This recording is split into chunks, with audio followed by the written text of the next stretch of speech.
യേശുവിൽ പ്രിയ സഹോദരി സഹോദരന്മാരെ, വിൻസെഷൻ ജൂബിലി ഡിവൈൻ ധ്യാന കേന്ദ്രത്തിൻ്റെ ജൂബിലാത്തെ എന്ന ആത്മീയ ശുശ്രൂഷയിലേക്ക് നിങ്ങൾക്കെല്ലാവർക്കും സ്വാഗതം. പ്രിയപ്പെട്ടവരെ, വിശുദ്ധ മത്തായി എഴുതിയ സുവിശേഷം 13-ാം അധ്യായം 24-25 തിരുവചനങ്ങൾ ആധാരമാക്കി നമുക്ക് ഇന്ന് ധ്യാനിക്കാം. മറ്റൊരു ഉപമ അവൻ അവരോട് പറഞ്ഞു. ഒരുവൻ വയലിൽ നല്ല വിത്ത് വിതയ്ക്കുന്നതിനോട് സ്വർഗരാജ്യത്തെ ഉപമിക്കാം. ആളുകൾ ഉറക്കമായപ്പോൾ അവൻ്റെ ശത്രു വന്ന് ഗോതമ്പിന് ഇടയിൽ കള വിതച്ചിട്ട് കടന്നു കളഞ്ഞു. ചെടികൾ വളർന്ന് കതിരായപ്പോൾ കളകളും പ്രത്യക്ഷപ്പെട്ടു. വേലക്കാർ ചെന്ന് വീട്ടുടമസ്ഥനോട്, യജമാനെ, നീ വയലിൽ നല്ല വിത്തല്ലേ വിതച്ചത്, പിന്നെ കളകളുണ്ടായത് എവിടെ നിന്ന്? അവൻ പറഞ്ഞു, ശത്രുവാണ് ഇത് ചെയ്തത്. വേലക്കാർ ചോദിച്ചു, ഞങ്ങൾ പോയി കളകൾ പറിച്ചു കളയട്ടെ? അവൻ പറഞ്ഞു, വേണ്ട. കളകൾ പറിച്ചെടുക്കുമ്പോൾ അവയോടൊപ്പം ഗോതമ്പ് ചെടികളും നിങ്ങൾ പിഴുതു കളഞ്ഞു എന്ന് വരാം. കൊയ്ത്തുവരെ അവ രണ്ടും ഒരുമിച്ച് വളരട്ടെ. പ്രിയ സഹോദരങ്ങളെ, വളരെ ആഴമേറിയ അർത്ഥമുള്ള ഒരു വചനഭാഗമാണ് യേശു തന്നിരിക്കുക. ആളുകൾ ഉറക്കമായപ്പോൾ ശത്രു വന്ന് ഗോതമ്പിനിടയിൽ കള വിതച്ചിട്ട് കടന്നു കളഞ്ഞു. ആളുകൾ ഉറക്കമാകുമ്പോൾ എന്ന് പറഞ്ഞാൽ അതിൻ്റെ അർത്ഥം യേശു ഉദ്ദേശിച്ചത് ഇതാണ്: ആളുകൾ പ്രാർത്ഥന ഉപേക്ഷിക്കുമ്പോൾ എന്നാണ് അതിൻ്റെ അർത്ഥം. ആളുകൾ പ്രാർത്ഥന ഉപേക്ഷിക്കുമ്പോൾ എന്ത് സംഭവിക്കുന്നു? ആളുകൾ പ്രാർത്ഥന ഉപേക്ഷിക്കുമ്പോൾ പിശാച് വരുന്നു. അല്ലെങ്കിൽ ആളുകൾ പ്രാർത്ഥന ഉപേക്ഷിക്കുമ്പോഴാണ് പിശാച് നമ്മുടെ ജീവിതത്തിൽ ഇടപെടുന്നത്. ഒരു വിശ്വാസിയുടെ ജീവിതത്തിൽ പിശാചിന് ഇടപെടാൻ കിട്ടുന്ന അവസരം അത് അവൻ പ്രാർത്ഥന ഉപേക്ഷിക്കുമ്പോഴാണ്. എന്തുകൊണ്ടാണ് പ്രാർത്ഥന ഉപേക്ഷിക്കുമ്പം പിശാച് ഇടപെടുന്നതിൻ്റെ കാരണം? അതിന് പിന്നിൽ ഒരു പ്രധാനപ്പെട്ട കാരണമുണ്ട്. പ്രാർത്ഥന ഉപേക്ഷിക്കുമ്പം പിശാച് ഇടപെടുന്നതിൻ്റെ കാരണം, പിശാചിന് തടസ്സങ്ങളില്ലാതെ ഒരു വ്യക്തിയിലേക്ക് പ്രവേശിക്കാൻ സാധിക്കുന്നു എന്നതാണ് അതിൻ്റെ അർത്ഥം. പ്രിയപ്പെട്ടവരെ, ദൈവത്തിൻ്റെ അരികിൽ സംസാരിക്കാനായിട്ട് വന്ന പിശാച് ജോബിനെക്കുറിച്ച് ഇപ്രകാരമാണ് പിശാച് ജോബിനെക്കുറിച്ച് പറഞ്ഞത്. ജോബിൻ്റെ പുസ്തകം 1-ാം അധ്യായത്തിൽ 9-10 വചനം. ദൈവം ജോബിനെപ്പറ്റി വളരെ നല്ല അഭിപ്രായം ആണ് പിശാചിന് മുമ്പിൽ പ്രസൻറ്റ് ചെയ്തത്. അപ്പോൾ പിശാച് ദൈവത്തോട് ചോദിച്ചു, ജോബ് ദൈവത്തെ ഭയപ്പെടുന്നത് വെറുതെയാണോ? അങ്ങ് അവനും അവൻ്റെ ഭവനത്തിനും സമ്പത്തിനും ചുറ്റും വേലി കെട്ടി സുരക്ഷിതത്വം നൽകി. അവൻ്റെ പ്രവൃത്തികളെ അനുഗ്രഹിച്ചു. അവൻ്റെ സമ്പത്ത് വർദ്ധിപ്പിക്കുകയും ചെയ്തു. പ്രിയപ്പെട്ടവരെ, ദൈവം ജോബിന് ചുറ്റും ഒരു വേലി കെട്ടിയിരുന്നത് കൊണ്ടാണ് പിശാചിന് ജോബിനെ ആക്രമിക്കാൻ കഴിയാതെ പോയിരുന്നത്. എപ്പോൾ ആ വേലി ഇല്ലാതാകുന്നുവോ, ആ വേലിയുടെ സംരക്ഷണം എപ്പോൾ ദൈവം എടുത്തു മാറ്റിയവോ, ആ സമയത്ത് മാത്രമാണ് പിശാചിന് ജോബിനെ പരീക്ഷിക്കാനോ പീഡിപ്പിക്കാനോ സാധിച്ചുള്ളൂ. ഇത് തന്നെയാണ് വിശ്വാസിയായ എല്ലാ മക്കളുടെയും കാര്യത്തിൽ ഉള്ളത്. ഓരോ വിശ്വാസിയുടെയും മേൽ ദൈവം ഒരു വേലി കൊണ്ട്, ഒരു വേലി കെട്ടി സംരക്ഷണം തരുന്നുണ്ട്. ഓരോ വിശ്വാസിയുടെ മേലും ദൈവം ഒരു വേലി കെട്ടി സംരക്ഷണം തരുന്നുണ്ട്. ദൈവം വേലി കെട്ടി സംരക്ഷണം തരുന്നത് എങ്ങനെയാണ്? ആ വേലി കെട്ടുന്നത് നമ്മളും ദൈവവും ഒരുമിച്ചാണ്. അതായത് വേലി കെട്ടുന്നത് ദൈവമാണെങ്കിലും അത് കെട്ടാനായിട്ടുള്ള മറ്റെല്ലാ സാഹചര്യങ്ങളും ഒരുക്കി കൊടുക്കേണ്ടത് നമ്മളാണ്. അതായത് നമ്മുടെ ഓരോരുത്തരെയും പ്രാർത്ഥനയും ആരാധനയും ആണ് ദൈവത്തിന് ഇങ്ങനെയൊരു വേലി കെട്ടാനായിട്ട് തയ്യാറാക്കുന്ന കാര്യം. നമ്മുടെ വിശ്വാസ ജീവിതം, നമ്മുടെ പ്രാർത്ഥനാ ജീവിതം, നമ്മുടെ ഭക്തി, ഇത് ആരാധന, ഇത് ആവശ്യമാണ്. ഒരു വ്യക്തി പ്രാർത്ഥിക്കുകയും ആരാധിക്കുകയും ചെയ്തുകൊണ്ടിരിക്കുമ്പോഴെല്ലാം നമുക്ക് ചുറ്റും വലിയ ഒരു വേലി കെട്ടിത്തുടങ്ങുകയാണ്. പിശാചിന് ആക്രമിക്കാൻ സാധിക്കാത്ത രീതിയിലുള്ള വലിയ ഒരു വേലിയാണ് ദൈവം നമുക്ക് ചുറ്റും രൂപപ്പെടുത്തുന്നത്. ദൈവത്തെ ആരാധിക്കുന്ന, ദൈവത്തെ മഹത്വപ്പെടുത്തുന്ന, ദൈവത്തെ സ്തുതിക്കുന്ന ദൈവഭക്തർക്ക് ചുറ്റും അവിടുന്ന് പാളയമടിച്ച് കാവൽ നിൽക്കുമെന്ന് സങ്കീർത്തനം 34 അധ്യായത്തിൽ 7 തിരുവചനത്തിൽ ഇപ്രകാരം രേഖപ്പെടുത്തിയിട്ടുണ്ട്. 7 വചനം ഞാൻ ഒരിക്കൽ കൂടെ വായിക്കാം. കർത്താവിൻ്റെ ദൂതൻ ദൈവഭക്തരുടെ ചുറ്റും പാളയമടിച്ച് അവരെ രക്ഷിക്കുന്നു. അപ്പം നമുക്ക് ചുറ്റും പാളയമടിക്കാൻ ഒരു പറ്റം കാവൽ ദൂതന്മാർ, ഒരു വേലി ഉണ്ടാക്കാൻ നമുക്ക് ചുറ്റും കാവൽ ദൂതന്മാർ, ഒത്തിരി കാവൽ ദൂതന്മാർ വന്ന് നിൽക്കുക. അവർ നമുക്ക് ചുറ്റും വേലി കെട്ടുകയാണ്. എപ്പോഴാണ് നമ്മൾ ആരാധനയുടെ ദൈവഭക്തനായിട്ട് മാറുമ്പം, ആരാധനയുടെ ദൈവഭക്തനായിട്ട് മാറുമ്പം. സക്കറിയ പ്രവാചകൻ്റെ പുസ്തകം 2 അധ്യായം 5 തിരുവചനത്തിൽ ഇപ്രകാരമാണ് സക്കറിയ പ്രവാചകൻ പറഞ്ഞത്: അവൻ അഗ്നി കൊണ്ടുള്ള ഒരു കോട്ടയായിരിക്കും നിനക്ക് ചുറ്റും.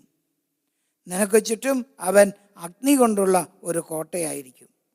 അവൻ അതിൻ്റെ മധ്യത്തിൽ അതിൻ്റെ മഹത്വമായിരിക്കും. ആരെക്കുറിച്ചാണ്? ഒരു ദൈവഭക്തനെക്കുറിച്ചാണ് ഈ സക്കറിയ പ്രവചനം നൽകിയിരിക്കുന്നത്. സക്കറിയ പ്രവചനം പറയാണ്, നിനക്ക് ചുറ്റും ഇതാ ദൈവം അഗ്നി കൊണ്ടുള്ള ഒരു കോട്ടയായിരിക്കും. അഗ്നിക്കോട്ട, സാധാരണ കോട്ടയല്ല, അഗ്നി കൊണ്ടുള്ള കോട്ടയാണ്. കല്ലുകൊണ്ടോ ഇഷ്ടിക കൊണ്ടോ ഉണ്ടാക്കിയ കോട്ടകൾ മനുഷ്യപ്രയത്നത്താൽ നശിപ്പിച്ച് കളയാൻ പറ്റും. എന്നാൽ അഗ്നി കൊണ്ടുള്ള കോട്ടയെ അങ്ങനെ അത്ര പെട്ടെന്ന് ആർക്കും നശിപ്പിക്കാൻ പറ്റിയില്ല. അങ്ങനെ അഗ്നി കൊണ്ടുള്ളൊരു കോട്ടയായിരിക്കും നമുക്ക് ചുറ്റും ദൈവം ഒരുക്കുക. എന്നിട്ട് ദൈവം അതിനു മുകളിൽ, അതിൻ്റെ മധ്യത്തിൽ, അതിൻ്റെ മഹത്വമായി ഇങ്ങനെ വ്യാപരിക്കും ദൈവഭക്തൻ്റെ ചുറ്റും. സക്കറിയായുടെ പ്രവചനത്തിൽ വീണ്ടും ദൈവം ഇപ്രകാരം നമ്മളെ മറ്റൊരു കാര്യം കൂടെ ഓർപ്പിക്കുകയാണ്. സക്കറിയ പ്രവാചകൻ്റെ പുസ്തകത്തിലെ 9 അധ്യായം 8 തിരുവചനത്തിൽ ഇങ്ങനെ പറഞ്ഞിരിക്കുകയാണ്: യേശുവിൻ്റെ വരവിൽ ഒരു ഭക്തന് നൽകപ്പെടുന്ന സംരക്ഷണത്തെക്കുറിച്ച് ഇങ്ങനെ രേഖപ്പെടുത്തിയിരിക്കുകയാണ്. ആരും കയറി ഇറങ്ങി നടക്കാതിരിക്കാൻ ഞാൻ എൻ്റെ ഭവനത്തിന് ചുറ്റും പാളയമടിച്ച് കാവൽ നിൽക്കും. ഒരു മർദ്ദകനും ഇനി അവരെ കീഴടക്കുകയില്ല. എൻ്റെ കണ്ണ് അവരുടെ മേൽ ഉണ്ട്. പ്രിയപ്പെട്ട സഹോദരി സഹോദരന്മാരെ, ഈ സത്യം നമ്മളെല്ലാവരും തിരിച്ചറിയണം. നമ്മുടെ ഓരോരുത്തരുടെയും ജീവിതത്തിൽ നമ്മെ ഓരോരുത്തരെയും സംരക്ഷിക്കുന്നതിന് വേണ്ടി ദൈവം ഇത്രയേറെ പണിപ്പെടുന്നുണ്ട്. അപ്പോൾ ദൈവം ഇത്രയേറെ പണിപ്പെടുന്നുണ്ടെങ്കിൽ ദൈവത്തിൻ്റെ ഈ പ്രവൃത്തി ഫലദായകമാകാൻ നമ്മളിൽ നിന്നും ദൈവം ആഗ്രഹിക്കുന്ന ഒരേ ഒരു കാര്യമാണ് നമുക്ക് ദൈവത്തോട് ഭക്തി ഉണ്ടാകുക എന്നതാണ്. ദൈവഭക്തി നമ്മൾ എങ്ങനെയാണ് പ്രകടമാക്കുക? നമ്മുടെ പ്രാർത്ഥനയിലൂടെ, ദൈവാരാധനയിലൂടെ, ദൈവസ്തുതികളിലൂടെയാണ് നമ്മളത് പ്രകടമാക്കുക. ഏതൊരു വ്യക്തി ദൈവാരാധനയിൽ ഉത്സുകയായിരിക്കുന്നു, ദൈവാരാധന ഒരു വ്യക്തി എത്ര അധികമായി ദൈവസന്നിധിയിൽ നടത്തിക്കൊണ്ടിരിക്കുന്നു, അതിന് അനുസൃതമായിട്ട് അവന് ചുറ്റും ഉയർന്നിട്ടുള്ള അഗ്നിക്കോട്ടയ്ക്കും കരുത്തുണ്ടായിരിക്കും. അവന് ചുറ്റും പാളയമടിക്കുന്ന ദൂതന്മാർ അത്രയ്ക്ക് ശക്തരായിരിക്കും. ദൈവത്തിൻ്റെ സന്നിധിയിൽ ആരാധനയിൽ നീ നിലനിൽക്കുന്നുവോ അതിനനുസരിച്ച് ദൈവദൂതന്മാരുടെ പാളയം അത്ര ശക്തമായിട്ട് അവന് ചുറ്റും നിലനിൽക്കും. ആകയാൽ പ്രിയപ്പെട്ട സഹോദര പ്രിയപ്പെട്ട സഹോദരി, ഈ സത്യങ്ങളെ മറക്കാതെ കർത്താവ് നമുക്ക് ചുറ്റും വേലി കെട്ടാൻ നമ്മൾ ഇടയാക്കണം. കള്ളൻ വന്ന് നമ്മുടെ നിലത്ത് കള വിതയ്ക്കാൻ അവസരം കൊടുക്കാതിരിക്കണം. ഈ സത്യത്തെ നമുക്ക് മുറുകെ പിടിച്ച് പ്രാർത്ഥനയുടെ, ദൈവാരാധനയുടെ മകനായി, മകളായി നമുക്ക് മാറാം.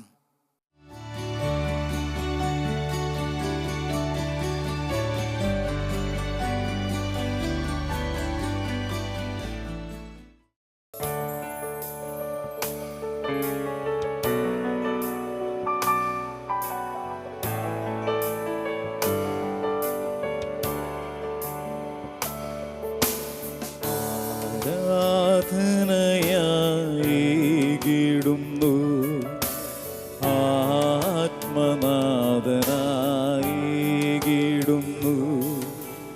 ആനന്ദാമൃതമീ നിമിഷം ദേവാദിദേവൻ വരും നിമിഷം ആരാധനയായിടുന്നു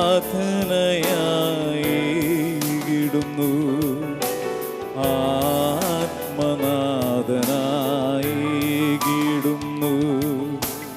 ആനന്ദാമൃതമീ നിമിഷം ദേവാദിദേവൻ വരും നിമിഷം ആരാധനാസ്തുതിയേശുവേ ആരാധനാസ്തുതിയേശുവേ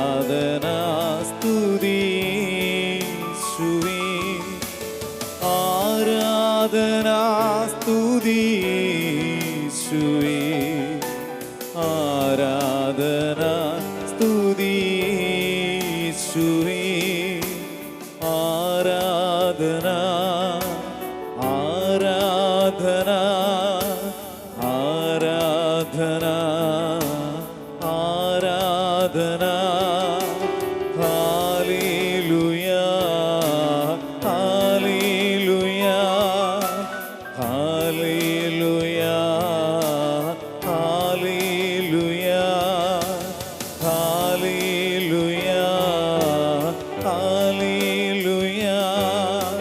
ഹല്ലേലൂയ ഹല്ലേലൂയ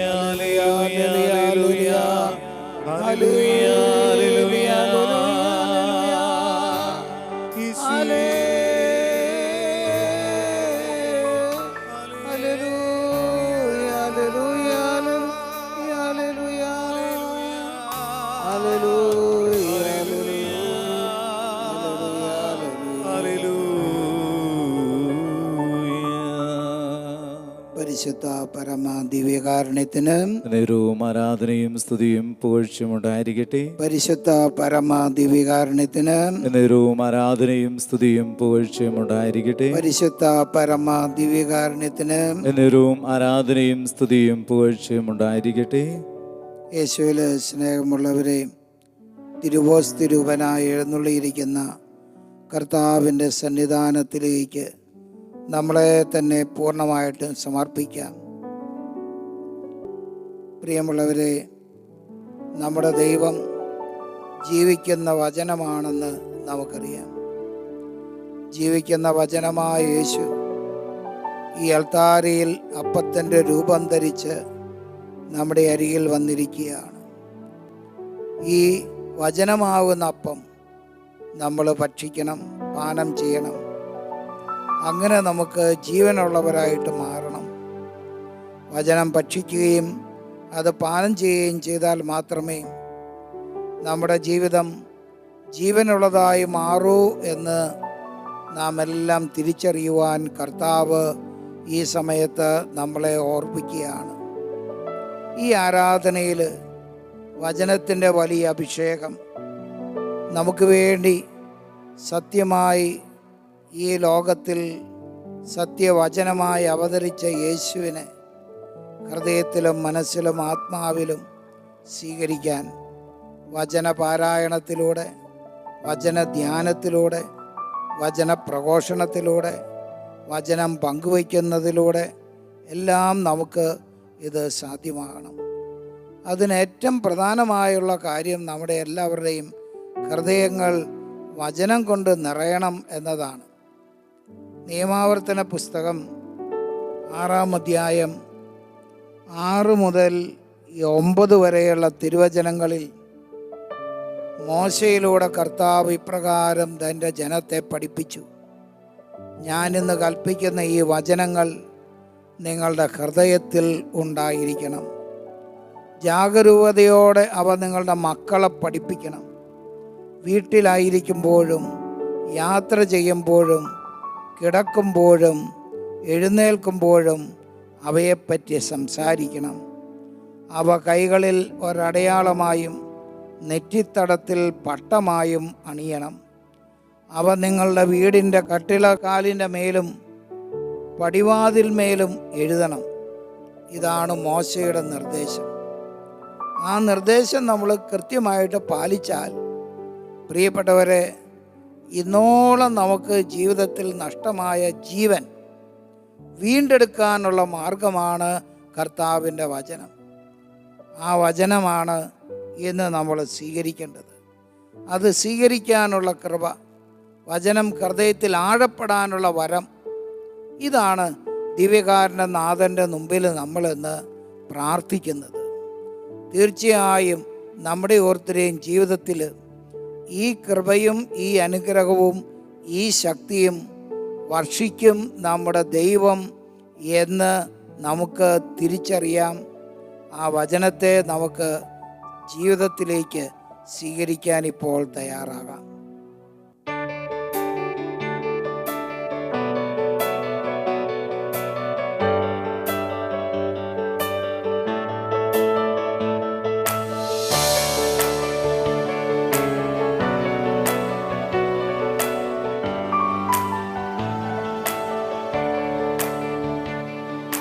സത്യവചനമേ, നിത്യവചനമേ, മണ്ണിൽ അവതരിച്ച വചനമേ, യേശുനായക.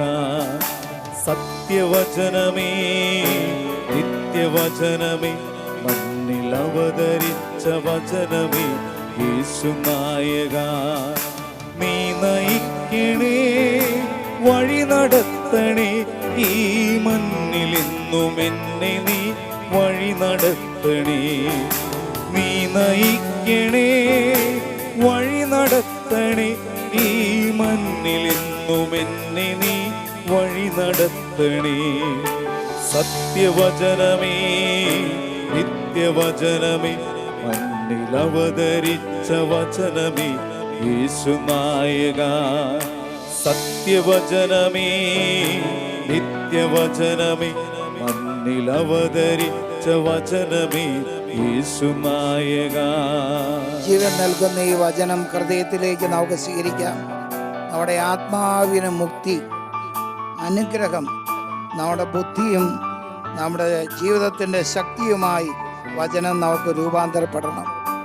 നമ്മുടെ മുൻപിൽ വഴിയിൽ വിളക്കായി, നമ്മുടെ കാലുകൾക്ക് ദീപമായി നമ്മുടെ വചനം മാറണം. കർത്താവേ, നീ സങ്കീർത്തനങ്ങളിലൂടെ അരുളി ചെയ്ത ഈ വാഗ്ദാനങ്ങൾ ഇന്ന് ഞങ്ങളിൽ ഓരോരുത്തരിലും പൂർത്തിയാകുവാൻ തക്കവിധം നീ പ്രവർത്തിക്കണേ എന്ന് ഞങ്ങൾ യാചിക്കുന്നു. ഈശോയെ, ഞങ്ങളിൽ പ്രവർത്തിക്കണേ ഈശോ. ജീവനേകണേ, മുക്തി നൽകണേ, എൻ മുക്തിയും ശക്തിയും നീ തെളിക്കണേ. മാർഗദീപമായി തീർന്നിടണമേ എൻ ജീവിതത്തിലെന്നുമീ മാർഗദീപമായി. സത്യവചനമേ, നിത്യവചനമേ, മണ്ണിൽ അവതരിച്ച വചനമേ, യേശുനായക. സത്യവചനമേ, നിത്യവചനമേ, മണ്ണിൽ അവതരിച്ച വചനമേ, യേശുനായക. Hallelujah, hallelujah, hallelujah. യേശുവേ, കനിയണമേ, കനിയണമേ. നിന്റെ കൃപ, നിന്റെ അനുഗ്രഹം, വചനത്തിന്റെ ശക്തി ഞങ്ങളിലെല്ലാം വന്ന് നിറയട്ടെ. അത്ഭുതകരമായ കൃപയായ അനുഗ്രഹമായി വന്ന് നിറയട്ടെ ഞങ്ങൾ പ്രാർത്ഥിക്കുന്നു. യേശുവേ നന്ദി, യേശുവേ സ്തോത്രം. കൈകൾ കൂപ്പി ശിരസ്സ് നമിച്ച് ഈശോയുടെ ആശീർവാദം നമുക്ക് സ്വീകരിക്കാം. സത്യവചനമേ, നിത്യവചനമേ, മണ്ണിൽ അവതരിച്ച വചനമേ, യേശുനായക. സത്യവചനമേ, നിത്യവചനമേ, മണ്ണിൽ അവതരിച്ച വചനമേ, യേശുനായക. നീ നയിക്കണേ, വഴി നടത്തണേ, ഈ മണ്ണിൽ എന്നും എന്നെ നീ വഴി നടത്തണേ. നീ നയിക്കണേ, വഴി നടത്തണേ, ഈ മണ്ണിൽ എന്നും എന്നെ നീ വഴി നടത്തണേ. സത്യവചനമേ, നിത്യവചനമേ, മണ്ണിൽ അവതരിച്ച വചനമേ, യേശുനായക.